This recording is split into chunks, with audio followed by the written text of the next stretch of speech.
Hello दोस्तों, नमस्कार। मैं भी एक आप सभी का एक बार फिर से बहुत बहुत स्वागत करता हूं आपके अपने इस यूट्यूब परिवार में। तो साथियों, आज के इस सेशन में डिस्कस करेंगे आर्मी जीडी डब्ल्यूएमपी ट्रेडमैन 2025 एग्जाम के लिए प्रीवियस ईयर के मोस्ट इंपॉर्टेंट क्वेश्चन। कुल क्वेश्चनों की संख्या 60 होने वाली है और आप सभी का सही करने का टारगेट आज के सेशन में 60 क्वेश्चन में से 45 रहने वाली है। तो साथियों, इस गर्मी वर्दी अपनी होगी क्योंकि आर्मी का पेपर तो जून के महीने में होने वाला है। तो इसी महीने को टारगेट करते हुए लगातार हम लोग अपनी तैयारी को बहुत अच्छी तरीके से कर रहे हैं। तो इस बार आर्मी एग्ज़ाम क्वालिफाइंग करने के लिए आप सभी के पास 2 मौके होने वाले हैं। तो आप लोग सीधे इस बार जीडी के लिए भी फॉर्म भर सकते हैं और ट्रेडमैन के लिए भी फॉर्म को भर सकते हैं, यानी 2 पदों के लिए आप फॉर्म को अप्लाई कर सकते हैं। तो इस समय आर्मी अग्निवीर के जो फॉर्म फिलअप हैं वो चल रहे हैं। 12 मार्च से फॉर्म भरने की तिथि शुरू हुई है जो कि 10 अप्रैल तक चलने वाली है। सिंपल 10वीं पास आप हैं प्लस 12वीं पास हैं तो ये फॉर्म को फिलअप कर सकते हैं। प्लस आपकी एज 17.5 से लेकर 21 वर्ष के बीच होना आवश्यक है। इसके अलावा 20 से लेकर 25 वर्ष के बीच में तो भी आप लोग हवलदार पोस्ट के लिए फॉर्म को अप्लाई कर सकते हैं। लेकिन साथ ही अभी तक तो केवल आर्मी जीडी डब्ल्यूएमपी ट्रेडमैन क्लर्क सिपाही इन सभी पोस्टों के लिए फॉर्म फिलअप चले हैं, लेकिन अभी हवलदार का पोस्ट नहीं आया। लेकिन 10 अप्रैल के पहले वो भी आ जाएगा क्योंकि अभी ज्वाइन इंडियन आर्मी का ऑफिशियल साइट पे अभी कई सारे भाई नोटिफिकेशन आना बाकी है। पहला नोटिफिकेशन की कितने नंबर ऑफ वैकेंसी आएगी आर्मी जीडी डब्ल्यूएमपी ट्रेडमैन इन सभी पोस्टों में। इसके अलावा इस बार एग्ज़ाम कितने मिनट का होगा, क्योंकि जब पहला नोटिफिकेशन आया था तो 11 मार्च को, तो इसमें कुछ भी नहीं नोटिस दिया गया है कि इस बार एग्ज़ाम कितने मिनट का होगा। इस बार नेगेटिव मार्किंग का भी बात नहीं किया गया है।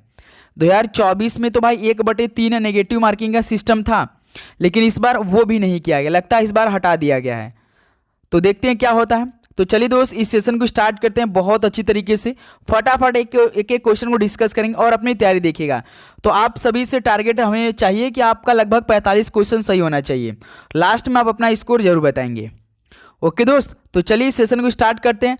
तो डेली क्लास सुबह 8 बजे, एक 11:30 AM पे, शाम को 6 PM पे और एक शाम को 7:30 PM पे, ये डेली क्लास की टाइमिंग रहती है। तो चलिए आज का पहला प्रश्न हल करते हैं। सिखों के 10वें और अंतिम गुरु कौन थे? सिखों के 10वें और अंतिम गुरु कौन थे? तो गुरु गोविंद सिंह थे। पहले का बी ऑप्शन बिल्कुल राइट आंसर हो जाएंगे। चलिए नेक्स्ट अगला सवाल बताइए। क्वेश्चन नंबर 2, अंतर्राष्ट्रीय न्यायालय का मुख्यालय कहाँ पर स्थित है? अंतर्राष्ट्रीय न्यायालय का मुख्यालय कहाँ पर स्थित है? तो द हेग नीदरलैंड में स्थित है। सी ऑप्शन बिल्कुल राइट आंसर हो जाएंगे। अंतर्राष्ट्रीय न्यायालय की स्थापना कब हुआ था? तो 1945 में इसकी स्थापना हुई थी। ओके, चलिए नेक्स्ट अगला सवाल बताइए। क्वेश्चन नंबर 3, प्रसिद्ध पुस्तक गीत गोविंद किसने लिखी थी? प्रसिद्ध पुस्तक गीत गोविंद किसने लिखी थी? तो ये जयदेव ने लिखी थी। सी ऑप्शन बिल्कुल राइट आंसर हो जाएंगे। चलिए नेक्स्ट अगला सवाल बताइए। क्वेश्चन नंबर 4 क्या दे रखा है? राष्ट्रीय वैमानिकी प्रयोगशाला ये कहाँ पर स्थित है? राष्ट्रीय वैमानिकी प्रयोगशाला ये कहाँ पर स्थित है? तो ये बेंगलोर में स्थित है। बी ऑप्शन बिल्कुल राइट आंसर हो जाएंगे। चलिए नेक्स्ट अगला सवाल बताइए। क्वेश्चन नंबर 5, अर्थशास्त्र किसने लिखा था? मोस्ट इंपॉर्टेंट सवाल है भाई, क्योंकि हर एक शिफ्ट में ये सवाल आता है कि अर्थशास्त्र किसने लिखा था? तो चाणक्य जी ने लिखा था। ऑप्शन है बिल्कुल राइट आंसर हो जाएंगे। चलिए दोस्त अगला सवाल बताइए। क्वेश्चन नंबर 6, भारत छोड़ो आंदोलन कब शुरू हुआ था? बताइए, भारत छोड़ो आंदोलन कब स्टार्ट हुआ था? तो 1942 में स्टार्ट हुआ था। बी ऑप्शन बिल्कुल राइट आंसर हो जाएंगे। नेक्स्ट अगला सवाल बताइए। क्वेश्चन नंबर 7, जलियांवाला बाग किस शहर में स्थित है? जलियांवाला बाग किस शहर में स्थित है? यानी जलियांवाला बाग हत्याकांड किस वर्ष में हुआ था? 1919 में हुआ था। कहाँ पर हुआ था? पंजाब के अमृतसर शहर में हुआ था। यानी जलियांवाला बाग शहर किस शहर में स्थित होगा? तो अमृतसर शहर में स्थित होगा। बी ऑप्शन बिल्कुल राइट आंसर हो जाएंगे। चलिए नेक्स्ट अगला सवाल बताइए। क्वेश्चन नंबर 8, भारतीय राष्ट्रीय सेना के संस्थापक कौन थे? चलिए दोस्त बताइए, भारतीय राष्ट्रीय सेना के संस्थापक कौन थे? एक तो देखिए मोहन सिंह थे, एक तो मोहन सिंह थे। दूसरे के नंबर पर कौन थे? सुभाष चंद्र बोस जी थे। तो भारतीय राष्ट्रीय सेना के संस्थापक कौन होंगे? सुभाष चंद्र बोस और मोहन सिंह होंगे। ये बात आप याद रखेंगे तो इस सवाल का सी ऑप्शन बिल्कुल राइट आंसर हो जाएंगे। इसकी स्थापना कब हुआ था? 1 सितंबर 1942 को हुआ था। दक्षिण पूर्व एशिया में हुआ था। ओके, चलिए नेक्स्ट अगला सवाल बताइए, क्वेश्चन नंबर 9। संयुक्त राष्ट्र का मुख्यालय कहाँ पर स्थित है? बताइए दोस्त, संयुक्त राष्ट्र का मुख्यालय कहाँ पर स्थित है? ये दुनिया का सबसे बड़ा संगठन है भाई, याद रखिए, जो कि न्यूयॉर्क में स्थित है। बी ऑप्शन बिल्कुल राइट आंसर हो जाएंगे। इसकी स्थापना 1945 में हुई थी। चलिए नेक्स्ट अगला सवाल बताइए, क्वेश्चन नंबर 10। द्वितीय विश्व युद्ध कब हुआ था? द्वितीय विश्व युद्ध कब हुआ था? किस वर्ष स्टार्ट हुआ था, किस वर्ष में आखिर समाप्त हुआ था? 1939 में स्टार्ट हुआ था और 1945 में समाप्त हो गया था। तो इस सवाल का बी ऑप्शन बिल्कुल राइट आंसर हो जाएंगे। चलिए अगला सवाल बताइए, क्वेश्चन नंबर 11। विश्व का सबसे गहरा महासागर कौन सा है? विश्व का सबसे गहरा महासागर इनमें से कौन सा है? तो प्रशांत महासागर है। सी ऑप्शन बिल्कुल राइट आंसर हो जाएंगे। चलिए नेक्स्ट अगला सवाल बताइए, क्वेश्चन नंबर 12। राज्यसभा के सदस्य के लिए कार्यकाल क्या होता है? तो साथी जो राज्यसभा के सदस्य हैं इनका कार्यकाल कितने वर्ष का होता है? तो 6 वर्ष का होता है। डी ऑप्शन बिल्कुल राइट आंसर हो जाएंगे। यदि आपको राज्यसभा का सदस्य बनना है तो आपका मिनिमम एज यानी न्यूनतम आयु आपकी कितनी होनी चाहिए? 30 वर्ष होना चाहिए, तभी आप लोग राज्यसभा का सदस्य बन सकते हैं। यदि लोकसभा का आपको सदस्य बनना है तो भाई 25 वर्ष केवल होना आवश्यक है। आपको किसी भी देश का बनना है, यदि आपका भारत को बनना है, भारत का राज्यसभा का सदस्य बनना है, तो आप एक भारतीय नागरिक होना आवश्यक है उसी देश का। अगले देश के होंगे, दूसरे के देश के होंगे तो आप नहीं बनेंगे, ये भी बात याद रखेंगे। चलिए नेक्स्ट अगला सवाल बताइए, क्वेश्चन नंबर 13।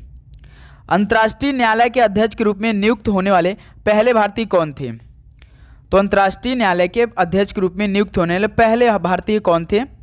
तो नागेंद्र सिंह थे। ऑप्शन ए बिल्कुल राइट आंसर हो जाएंगे। चलिए नेक्स्ट अगला सवाल बताइए, क्वेश्चन नंबर 14। किस दिन को मानव अधिकार दिवस के रूप में मनाया जाता है? किस दिन को मानव अधिकार दिवस के रूप में मनाया जाता है? तो 10 दिसंबर को। सी ऑप्शन बिल्कुल राइट आंसर हो जाएंगे। चलिए अगला सवाल बताइए, क्वेश्चन नंबर 15। भारत की सबसे बड़ी बहुउद्देशीय नदी घाटी परियोजना ये कहाँ पर स्थित है?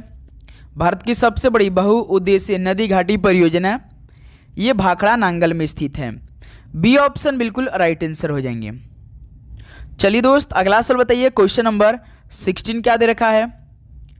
ईच वन टीच कार्यक्रम किससे संबंधित है? ईच वन टीच कार्यक्रम ये किससे संबंधित है बताएंगे? तो अनौपचारिक शिक्षा से संबंधित है। सी ऑप्शन क्या बनेगा? बिल्कुल राइट आंसर हो जाएंगे। तो साथ ही लास्ट में आप अपना स्कोर जरूर बताएंगे, प्लस आप लोग चैनल पे नए हैं तो सब्सक्राइब करके नोटिफिकेशन को जरूर ऑन करेंगे, क्योंकि साथ ही ये क्लास अब आपकी तब तक रुकेगी नहीं जब तक आपका फाइनल सिलेक्शन ना हो जाए। और आप कुछ दिन बाद देखेंगे आर्मी का आपको एग्जाम डेट भी आएगा। उसके बाद पहला तो आपको कंप्यूटर में पेपर देना है, उसके बाद फिजिकल होगा, डॉक्यूमेंट वेरिफिकेशन होगा और उसके बाद मेडिकल एग्जामिनेशन होगा। भारत और पाकिस्तान के बीच शिमला समझौता कब हुआ था? ये भी इंपॉर्टेंट सवाल है, बताएंगे कि भारत और पाकिस्तान के बीच शिमला समझौता कब हुआ था? तो 1972 में हुआ था। डी ऑप्शन बिल्कुल राइट आंसर हो जाएंगे। चलिए नेक्स्ट अगला सवाल बताइए, क्वेश्चन नंबर 18। महानदी किससे निकलती है? बताएंगे सभी दोस्त कि महानदी किससे निकलती है? तो याद रखिएगा ये रायपुर से निकलती है। ऑप्शन ए आपका क्या हो जाएगा? बिल्कुल राइट आंसर हो जाएंगे। चलिए नेक्स्ट अगला सवाल बताइए, क्वेश्चन नंबर 19। आनंद मठ पुस्तक किसने लिखी है? आनंद मठ पुस्तक किसने लिखी है? तो बंकिम चंद्र चटर्जी ने लिखी है आनंद मठ पुस्तक। ये ऑप्शन क्या हो जाएगा आपका? बिल्कुल राइट आंसर हो जाएंगे। चलिए अगला सवाल बताइए, क्वेश्चन नंबर 20। डैश मेघदूत के लेखक कौन है? मेघदूत के लेखक कौन है? तो भाई कालिदास जी हैं। ऑप्शन ए आपका यहाँ से क्या हो जाएगा दोस्त? बिल्कुल राइट आंसर हो जाएंगे। चलिए अगला सवाल बताइए, क्वेश्चन नंबर 21। सौर मंडल का सबसे बड़ा ग्रह कौन सा है? सौर मंडल का सबसे बड़ा ग्रह इनमें से कौन सा है? तो साथ ही याद रखिए बृहस्पति ग्रह है। ऑप्शन ए बिल्कुल राइट आंसर हो जाएंगे। ओके, और सबसे छोटा ग्रह कौन सा भाई? बुध ग्रह है। सबसे चमकीला ग्रह कौन सा है? शुक्र ग्रह है। याद रखिए सांझ का तारा और भोर का तारा किसे कहते हैं? शुक्र। और पृथ्वी की जुड़वा बहन किस ग्रह को बोला जाता है? शुक्र ग्रह को ही बोला जाता है। चलिए अगला सवाल बताइए, क्वेश्चन नंबर 22। इनमें से कौन हमारी संसद का हिस्सा नहीं है? तो इनमें से कौन हमारी संसद का हिस्सा नहीं है? तो मुख्य न्यायाधीश नहीं है। सी ऑप्शन बिल्कुल राइट आंसर हो जाएंगे। चलिए अगला सवाल बताइए, क्वेश्चन नंबर 23। अशोक का अंतिम युद्ध कौन सा था? बताइए अशोक का अंतिम युद्ध कौन सा था? तो याद रखिए दोस्त, कलिंग युद्ध था। कलिंग युद्ध किस वर्ष में हुआ था? 261 ईसा पूर्व में हुआ था। ओके, जो कि अशोक का ये अंतिम युद्ध था, कलिंग का युद्ध। नेक्स्ट अगला सवाल बताइए, क्वेश्चन नंबर 24। गौतम बुद्ध का जन्म किस ईसा पूर्व में हुआ था? गौतम बुद्ध का जन्म किस ईसा पूर्व में हुआ था? तो भाई 563 ईसा पूर्व में हुआ था गौतम बुद्ध का जन्म। ऑप्शन है बिल्कुल राइट आंसर। कहाँ पर हुआ था? तो लुम्बिनी में हुआ था। आपसे सवाल पूछता है कि गौतम बुद्ध जी का जन्म कहाँ पर हुआ था? तो भाई लुम्बिनी में हुआ था। लुम्बिनी कहाँ पर स्थित है?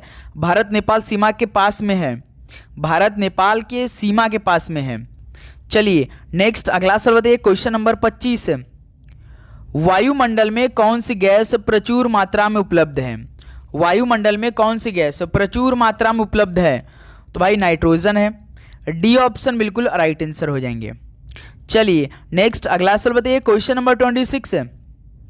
नाभिकीय रिएक्टर में कठोर जल का प्रयोग किस रूप में किया जाता है? नाभिकीय रिएक्टर में कठोर जल का प्रयोग किस रूप में किया जाता है? तो मंदक और शीतलक के रूप में किया जाता है। ऑप्शन ए बिल्कुल राइट आंसर हो जाएंगे। चलिए अगला सवाल बताइए, क्वेश्चन नंबर 27। ओरायन क्या है? ओरायन क्या होता है बताइए? तो दोस्त याद रखिए, ओरायन एक तारामंडल है। ऑप्शन है यहाँ से क्या हो जाएगा आपका? बिल्कुल राइट आंसर हो जाएंगे। चलिए नेक्स्ट अगला सवाल बताइए, क्वेश्चन नंबर 28। दूध से दही का जमना ये किसके द्वारा होता है? दूध से दही का जमना ये कौन सा प्रोसेस होता है इसमें कि दूध से दही जम जाता है? तो भाई लैक्टोबैसिलस द्वारा। ऑप्शन ए बिल्कुल राइट आंसर हो जाएंगे। चलिए नेक्स्ट अगला सवाल बताइए, क्वेश्चन नंबर 29। नमक का रासायनिक सूत्र क्या है? मोस्ट इंपॉर्टेंट सवाल है भाई। नमक का रासायनिक सूत्र क्या होता है? तो NaCl होता है। NaCl को टेबल साल्ट के नाम से भी जानते हैं, जो कि कॉमन साल्ट के नाम से भी जानते हैं। ये पॉइंट्स आप नोट करेंगे प्लस इसे याद भी कर लेंगे। नमक का रासायनिक सूत्र NaCl, इसे table salt plus common salt plus halide भी इसे ही कहते हैं। क्वेश्चन नंबर 30 देखिए, यूरिया उर्वरक है, यानी यूरिया जो है ये नाइट्रोजन उर्वरक है। ऑप्शन है बिल्कुल राइट आंसर हो जाएंगे। चलिए नेक्स्ट अगला सवाल बताइए, क्वेश्चन नंबर 31। प्रकाश संश्लेषण की प्रक्रिया के लिए क्या क्या आवश्यक होता है? चलिए दोस्त बताइए, प्रकाश संश्लेषण की प्रक्रिया के लिए क्या क्या आवश्यक होता है? तो एक तो देखिए पर्ण रहित की आवश्यकता होती है, कार्बन डाइऑक्साइड और जल की भी आवश्यकता होती है, सूर्य प्रकाश की तो बहुत महत्वपूर्ण भूमिका रहती है। तो इसका मतलब डी ऑप्शन उपरोक्त सभी हो जाएगा, यानी प्रकाश संश्लेषण की प्रक्रिया ये सभी चीज़ों की आवश्यकता होती है, पर्ण रहित, कार्बन डाइऑक्साइड और जल की और सूर्य प्रकाश की, यानी उपरोक्त सही डी ऑप्शन बिल्कुल राइट आंसर हो जाएंगे। चलिए नेक्स्ट अगला सवाल बताइए, क्वेश्चन नंबर 32। प्रकाश के एक स्पेक्ट्रम में कितने रंग होते हैं? प्रकाश के एक स्पेक्ट्रम में कितने रंग होते हैं? तो आप जानते हैं कि इसमें 7 कलर होते हैं। जैसे आप प्रकाश को इस प्रिज्म में पास कराएंगे तो 7 कलर में कन्वर्ट हो जाते हैं। विबग्योर के नाम से आप जानते हैं, violet, indigo, blue, green, yellow, red और ऑरेंज, ये विबग्योर के नाम से जानते हैं, जो कि 7 कलर होते हैं। अगला सवाल बताइए, क्वेश्चन नंबर 33। पोलियो किसके कारण होता है? पोलियो किसके कारण होता है? तो भाई वायरस के कारण होता है पोलियो। डी ऑप्शन बिल्कुल राइट आंसर हो जाएंगे। चलिए नेक्स्ट अगला सवाल बताइए, क्वेश्चन नंबर 34। अम्ल वर्षा का क्या कारण है? अम्ल वर्षा का क्या कारण है? तो वायु प्रदूषण है। बी ऑप्शन बिल्कुल राइट आंसर हो जाएंगे। ओके, चलिए नेक्स्ट अगला सवाल बताइए, क्वेश्चन नंबर 35। डैश किस रंग की वस्तुएं ऊष्मा को सबसे अधिक अवशोषित करती हैं? तो साथी उम्मीद करूंगा आप हर एक प्रश्न बहुत अच्छी तरीके से याद करोगे। प्लस आप लोग चैनल पे नए हैं तो सब्सक्राइब करके नोटिफिकेशन जरूर ऑन करेंगे, क्योंकि देखिए इसका हमने एक अलग से प्लेलिस्ट बनाया है। आपको दिन में 2 क्लास हम प्रोवाइड करते हैं। पहला क्लास 11:30 AM पे और एक शाम को 6 PM पे। ये आर्मी अग्निवीर एग्जाम 2025 के लिए होती है, जो कि आपको डेली का डेली क्लास ज्वाइन करना है। यदि आपका टारगेट इस बार 2025 में वर्दी लेना है आर्मी में, तो भाई बस जुड़े रहिए, क्योंकि जैसा हम प्रश्न कराएंगे आप देखेंगे बिल्कुल ऐसा ही प्रश्न आपके पेपर में आने वाले हैं। क्योंकि इससे कठिन सवाल नहीं आएंगे, इससे ईजी ही सवाल आते हैं। यदि आपने 2024 का पेपर एनालिसिस किया होगा, यदि आपने नहीं किया है तो प्लेलिस्ट को चेक कीजिए, क्योंकि आर्मी अग्निवीर एग्जाम 2025 के नाम से प्लेलिस्ट है। हर एक क्लास वहां पर दिया गया, प्लस प्रीवियस के सारे क्वेश्चन पेपर को हमने बहुत ही अच्छी तरीके से हल कराकर उसमें ऐड किया है। तो आप जरूर देखिए एक एक क्लास। ओके दोस्त, अब यहाँ से हमारी तैयारी बहुत अच्छी तरीके से हो चुकी है कल से, तो बहुत अच्छी तरीके से हम लोग लगातार अपनी तैयारी करेंगे जब तक कि हम लोग का एग्जाम ना हो जाए। ओके दोस्त, तो आप लोग बस चैनल पे नए तो सब्सक्राइब करके नोटिफिकेशन को जरूर ऑन करेंगे भाई।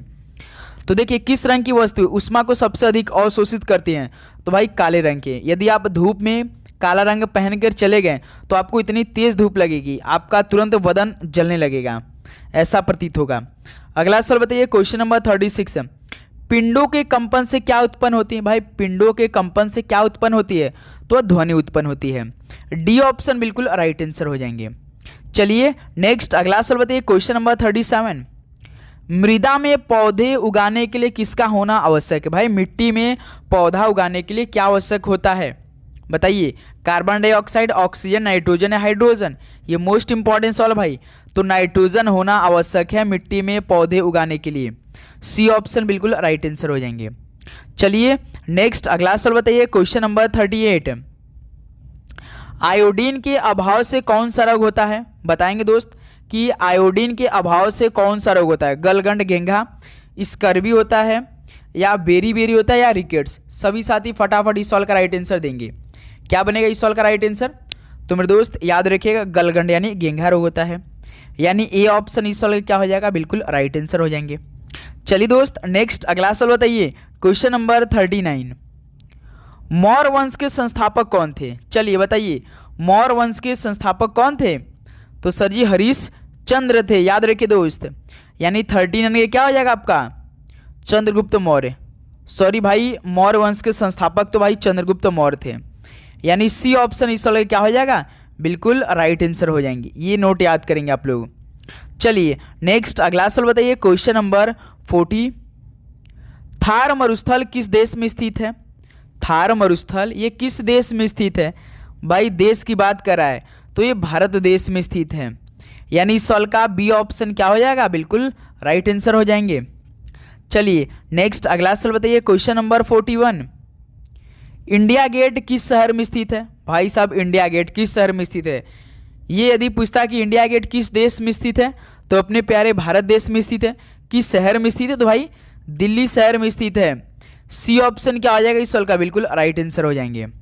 चलिए नेक्स्ट अगला सवाल बताइए, क्वेश्चन नंबर 42। निम्नलिखित में से कौन सी पर्वत चोटी विश्व की दूसरी सबसे ऊंची पर्वत चोटी है? कौन सी पर्वत चोटी विश्व की दूसरी सबसे ऊंची पर्वत चोटी है? बताएंगे।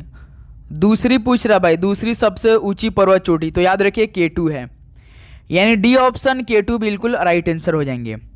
चलिए नेक्स्ट अगला सवाल बताइए, क्वेश्चन नंबर 43। सरदार सरोवर परियोजना किस नदी पर स्थित है? सरदार सरोवर परियोजना ये किस नदी पर स्थित है साथियों? तो ये नर्मदा नदी पर स्थित है। बी ऑप्शन क्या हो जाएगा? बिल्कुल राइट आंसर हो जाएंगे। चलिए नेक्स्ट अगला सवाल बताइए, क्वेश्चन नंबर 44। विश्व का सबसे बड़ा द्वीप कौन सा है? बताइए विश्व का सबसे बड़ा द्वीप इनमें से कौन सा है? तो साथी याद रखिए ग्रीनलैंड है, यानी इस सवाल का बी ऑप्शन क्या हो जाएगा आपका? बिल्कुल राइट आंसर हो जाएंगे। ओके चलिए नेक्स्ट अगला सवाल बताइए, क्वेश्चन नंबर 45। भारत की सबसे बड़ी पेट्रोलियम रिफाइनरी कहाँ पर स्थित है? बताइए कि भारत की जो सबसे बड़ी पेट्रोलियम रिफाइनरी है ये कहाँ पर स्थित है? तो मेरे दोस्त जामनगर में स्थित है, यानी इस सवाल का क्या हो जाएगा? सी ऑप्शन बिल्कुल राइट आंसर हो जाएंगे। चलिए नेक्स्ट अगला सवाल बताइए, question number 46। Social website Facebook के विकासकर्ता कौन है? चलिए दोस्त, सोशल वेबसाइट फेसबुक के विकासकर्ता कौन इनमें से? तो आप जानते हैं कि फेसबुक के विकासकर्ता तो सर जी इनमें मार्क जुकरबर्ग हैं, तो सी ऑप्शन बिल्कुल राइट आंसर हो जाएंगे। सुंदर पिचाई किसके हैं? गूगल के विकासकर्ता हैं। ग्राहम बेल किसके हैं? जो बेल टेलीफोन है, बेल टेलीफोन, इसके विकासकर्ता कौन है भाई? तो ग्राहम बेल है। रतन टाटा तो आप जानते हैं भाई ये किसके मतलब हैं, तो ये टाटा के हैं और इनको जमशेदजी टाटा के नाम से जानते थे। चलिए, और इनका हाल ही में मृत्यु भी हो चुकी है। नेक्स्ट अगला सवाल बताइए, क्वेश्चन नंबर 47, निम्नलिखित में से कौन राजा अशोक के पिता थे? राजा अशोक के पिता इनमें से कौन थे? तो बिंदुसार थे। डी ऑप्शन बिल्कुल राइट आंसर हो जाएंगे। चलिए अगला सवाल बताइए, क्वेश्चन नंबर 48, निम्नलिखित में से किसे भारत के लौह पुरुष के रूप में भी जाना जाता है? भारत के लौह पुरुष के रूप में किसे जाना जाता है? तो याद रखिए सरदार वल्लभ भाई पटेल जी को। बी ऑप्शन क्या बनेगा दोस्त? बिल्कुल राइट आंसर हो जाएंगे। चलिए नेक्स्ट अगला सवाल बताइए, क्वेश्चन नंबर 49, दिल्ली किस नदी के तट पर स्थित है? दिल्ली किस नदी के तट पर स्थित है? तो ये यमुना नदी के तट पर स्थित है दिल्ली। ऑप्शन ए बिल्कुल राइट आंसर है। तो साथ ही एक सवाल हम आप सभी से पूछना चाहेंगे कि लखनऊ किस नदी के तट पर स्थित है? बताइए आप लोग। चलिए अगला सवाल बताइए, क्वेश्चन नंबर 50, किस देश को हजार झीलों की भूमि के रूप में भी जाना जाता है? तो किस देश को हजार झीलों की भूमि के रूप में भी जाना जाता है? तो दोस्त याद रखिए फिनलैंड देश को इसे हजार झीलों की भूमि के रूप में जाना जाता है। ऑप्शन ए फिनलैंड बिल्कुल राइट आंसर हो जाएंगे। चलिए अगला सवाल बताइए, क्वेश्चन नंबर 51, ऊर्जा किसका प्राकृतिक स्रोत है? तो मेरे दोस्त ऊर्जा किसका प्राकृतिक स्रोत है ये? तो याद रखिए सूर्य का है। डी ऑप्शन क्या बनेगा? बिल्कुल राइट आंसर हो जाएंगे। चलिए नेक्स्ट अगला सवाल बताइए, क्वेश्चन नंबर 52, जब चलती ट्रेन अचानक रुक जाती है तो एक आदमी किस तरफ की ओर गिरता है? बताइए। जब आप ट्रेन में बैठते हैं, जब अचानक ट्रेन रुकती है तो आप किस दिशा की ओर चले जाते हैं? आगे की ओर जाते हैं कि पीछे की ओर जाते हैं, या दाएं साइड या बायां साइड? तो आप जानते हैं जब चलती है ट्रेन तब अचानक रुकती है तो हम कैसे किस तरफ चल जाते हैं भाई? आगे की तरफ चले जाते हैं। यानी इस सवाल का ए ऑप्शन क्या हो जाएगा? बिल्कुल राइट आंसर हो जाएंगे। चलिए अगला सवाल बताइए, क्वेश्चन नंबर 53, रेबीज किसके कारण होता है? तो रेबीज तो सर जी कुत्ते काटने से हो जाता है। यानी ए ऑप्शन क्या हो जाएगा? बिल्कुल राइट आंसर हो जाएंगे। चलिए अगला सवाल बताइए, क्वेश्चन नंबर 54, निम्नलिखित में से कौन रक्त का सार्वभौमिक प्राप्त करता है? सार्वभौमिक प्राप्त करता है इनमें से कौन सा? यूनिवर्सल रिसीवल इनमें से कौन सा है रक्त? ए बी प्लस है, बी प्लस है, ओ प्लस है, ए प्लस है? तो भाई ए बी पॉजिटिव वाले हैं। ऑप्शन ए बिल्कुल राइट आंसर हो जाएंगे। चलिए नेक्स्ट अगला सवाल बताइए, क्वेश्चन नंबर 55, कार की हेडलाइट में किस दर्पण का प्रयोग किया जाता है? कार की हेडलाइट में किस दर्पण का प्रयोग किया जाता है? या तो कॉन्वेक्स का प्रयोग होता होगा या तो कॉनकेव का, या तो उत्तल यानी कॉन्वेक्स होता है उत्तल, या कॉनकेव होता है यानी अवतल। तो किस दर्पण का प्रयोग किया जाता है कार की हेडलाइट में? तो मेरे दोस्त ये क्या था? कॉनकेव लेंस यानी अवतल दर्पण का उपयोग होता है। डी ऑप्शन बिल्कुल राइट आंसर हो जाएंगे। चलिए नेक्स्ट अगला सवाल बताइए, क्वेश्चन नंबर 56, मानव शरीर में सबसे बड़ी ग्रंथि कौन सी है? मानव शरीर में सबसे बड़ी ग्रंथि कौन सी है? तो भाई यकृत है। सी ऑप्शन क्या हो जाएगा? बिल्कुल राइट आंसर हो जाएंगे। चलिए अगला सवाल बताइए, क्वेश्चन नंबर 57, कार्बन और हाइड्रोजन के यौगिकों को क्या कहा जाता है? कार्बन और हाइड्रोजन के यौगिकों को क्या कहा जाता है? तो दोस्त याद रखिए हाइड्रोकार्बन कहा जाता है। ऑप्शन ए आपका क्या हो जाएगा? बिल्कुल राइट आंसर हो जाएंगे।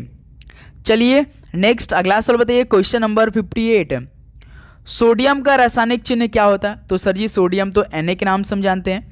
यानी इस सवाल का देखिए सी ऑप्शन क्या हो जाएगा? बिल्कुल राइट आंसर हो जाएंगे। चलिए नेक्स्ट अगला सवाल बताइए, क्वेश्चन नंबर 59, निम्न में से हृदयघात का कारण क्या है? तो हृदयघात का कारण इनमें से क्या है? तो कोलेस्ट्रॉल है। बी ऑप्शन बिल्कुल राइट आंसर हो जाएंगे। चलिए दोस्त अगला सवाल बताइए, क्वेश्चन नंबर 60, थर्मामीटर में किस पदार्थ का प्रयोग किया जाता है? थर्मामीटर में किस पदार्थ का प्रयोग किया जाता है? मोस्ट इंपॉर्टेंट सवाल है। तेल, जल, लोहा या पारा? यानी पारा यहाँ पे पाया नहीं होगा मेरे दोस्त, पारा होगा। बताइए थर्मामीटर में किस पदार्थ का प्रयोग किया जाता है? तो दोस्त याद रखिए मरकरी यानी पारा का प्रयोग किया जाता है। डी ऑप्शन बिल्कुल राइट आंसर हो जाएंगे। तो साथ ही फाइनली 60 क्वेश्चन कंप्लीट हो चुका है। अब बताइए कि आप सभी का कितना स्कोर रहा आज की सेशन से? सभी साथी फटाफट अपना अपना स्कोर बताएंगे कि आप सभी का कितना स्कोर रहा। तो उम्मीद करूँ दोस्त आपने हर एक क्वेश्चन बहुत अच्छी तरीके से याद किया होगा। प्लस आप हर एक क्वेश्चन को एनालिसिस किए होंगे कि कैसे प्रश्न हमें आर्मी के एग्जाम में देखने को मिल जाएगा, क्योंकि सारे प्रश्न आपके प्रीवियस ईयर के ही सवाल है दोस्त। बिल्कुल ऐसे ही प्रश्न बार बार पूछे जाते हैं और ऐसा ही प्रश्न आने वाले 2025 के हर एक पोस्ट एग्जाम के लिए, चाहे आप आर्मी जीडी के लिए दीजिए, चाहे WMP के लिए दीजिए, चाहे आप कलर के लिए दीजिए, चाहे सिपाही के लिए दीजिए, चाहे फॉर्मी के लिए दीजिए, सभी पोस्टों में ऐसा ही एग्जाम आने वाले हैं और ऐसा ही सवाल आपको देखने को मिलेगा। ओके दोस्त, तो इस बार हमें एक तो सीट लेना है दोस्त, बस अपनी तैयारी रखना है बहुत ज़बरदस्त तरीके से। यदि आपने अभी तक फॉर्म फिलअप नहीं किया तो जल्द से जल्द जाके फॉर्म को फिलअप कर दें, क्योंकि लास्ट डेट इसका 10 अप्रैल है। इसके बाद आप लोग इसका फॉर्म फिलअप नहीं कर सकते हैं। 2 पदों के लिए फॉर्म अप्लाई कीजिएगा। ओके दोस्त, तो चलिए सेशन को यहीं पे समाप्त करते हैं। तो चैनल पे नए तो आप लोग सब्सक्राइब करके नोटिफिकेशन जरूर ऑन करेंगे। मिलते हैं दोस्त नेक्स्ट सेशन में। सभी को जय हिंद, वंदे मातरम। पढ़ाई करते रहिए। All the very best. धन्यवाद।